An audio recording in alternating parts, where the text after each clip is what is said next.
Hi, I'm Arif Fahruddin. Welcome to Asian Agribiz Podcast. Pork production is increasingly facing consumer concern about the environmental impact of its current production system, forcing producers to pay more attention on sustainability.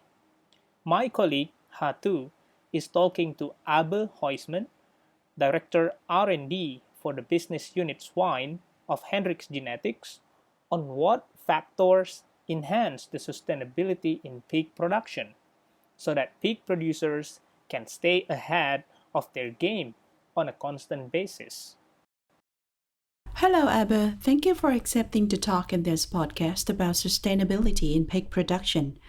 Abba, why don't we start the podcast with you telling us about the challenges that the pig industry is facing in terms of sustainability?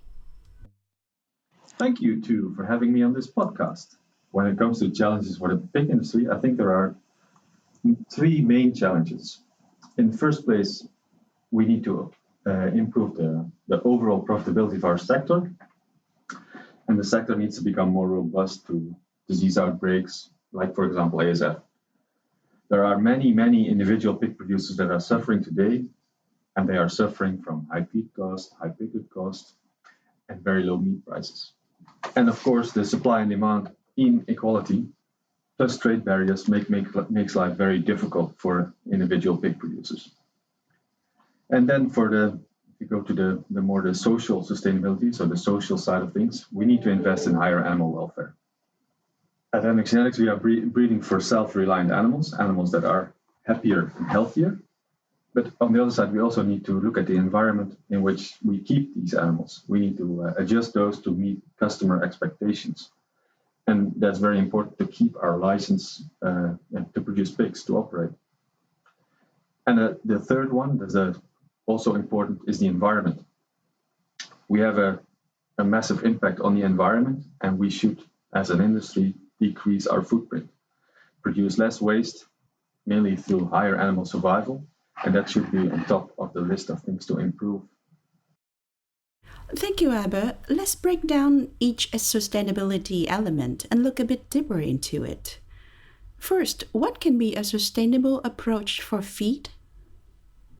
As we all know, feed is responsible for more than half of the environmental footprint of animal protein, so we need a lot of feed, and therefore we have been selecting on feed conversion in the past, 20 years, 30 years, 40 years, for a long time, to reduce the cost of production.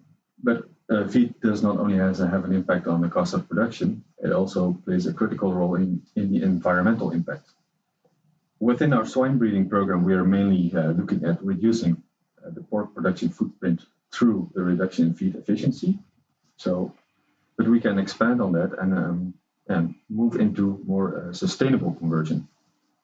And sustainable conversion is the ability of pigs to cope with different and new or novel feed ingredients. So making use of alternative residue streams, stuff that we can't feed to humans, but can still be fed to pigs to convert into nutritional pork. But next to the feed, survival is also a very important trait. If pigs are not surviving until they go to the slaughterhouse, then that's waste. So every pig needs to make it to the slaughter hook. That means more efficient use of feed and feed ingredients. And as a breeding company, a lot of selection pressure goes to survival of pigs at the moment. So, how can we bring feed sustainability into pig production? Interesting question, too. As you know, pigs are omnivores, which means they can eat almost anything, and they can convert it into nutritious pork and in manure, of course.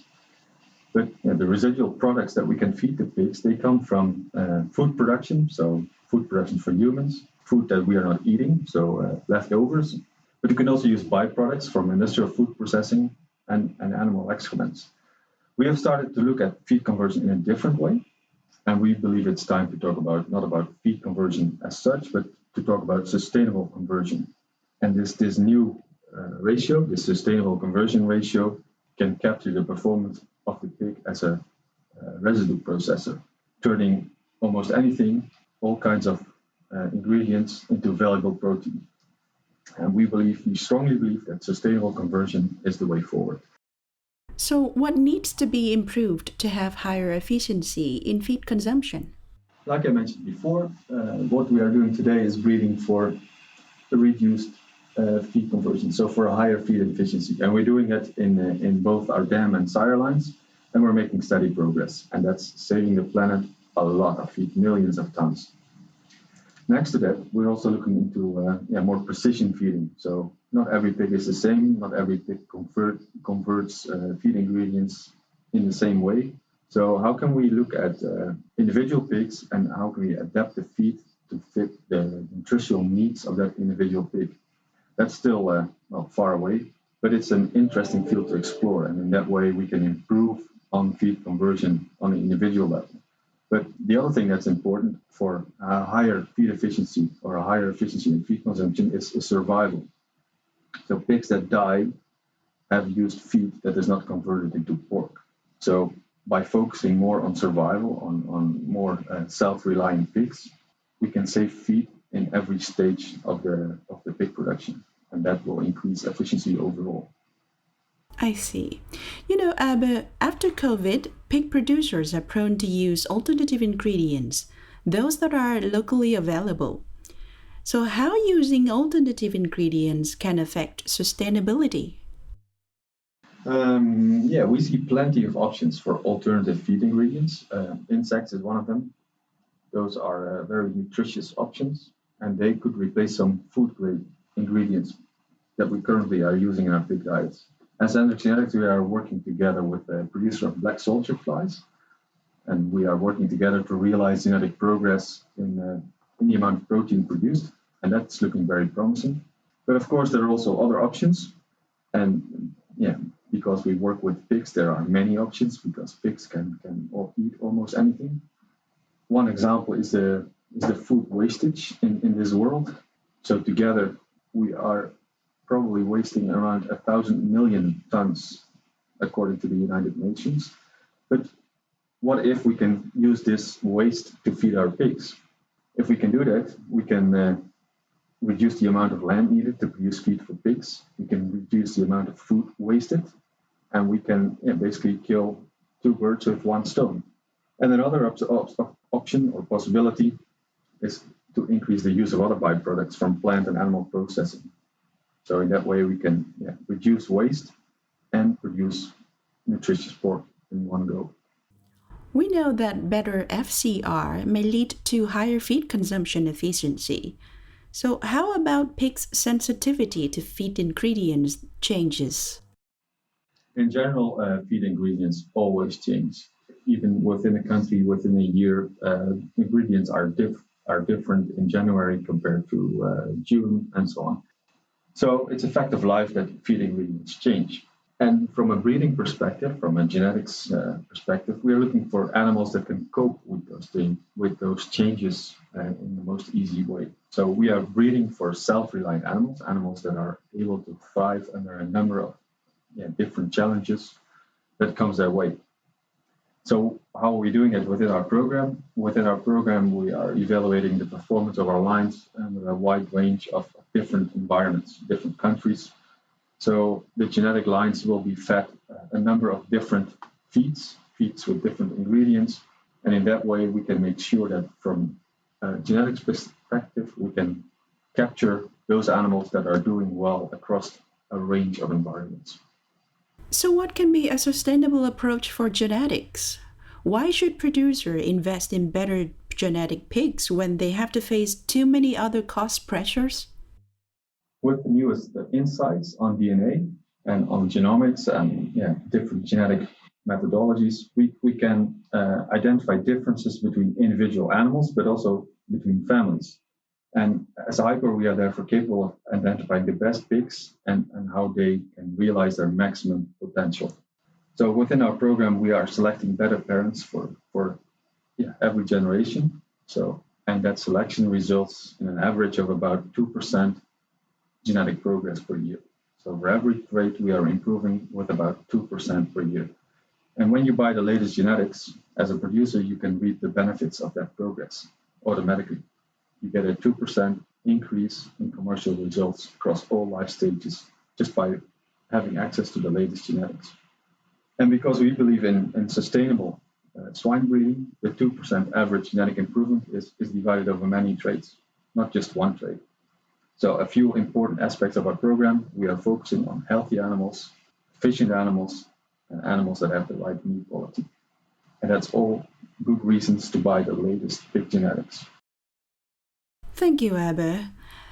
I think there is no answer to all issues, but we can have a responding strategy or adaptive strategy to the increasing demand on sustainability in pig production. How do you figure out that strategy?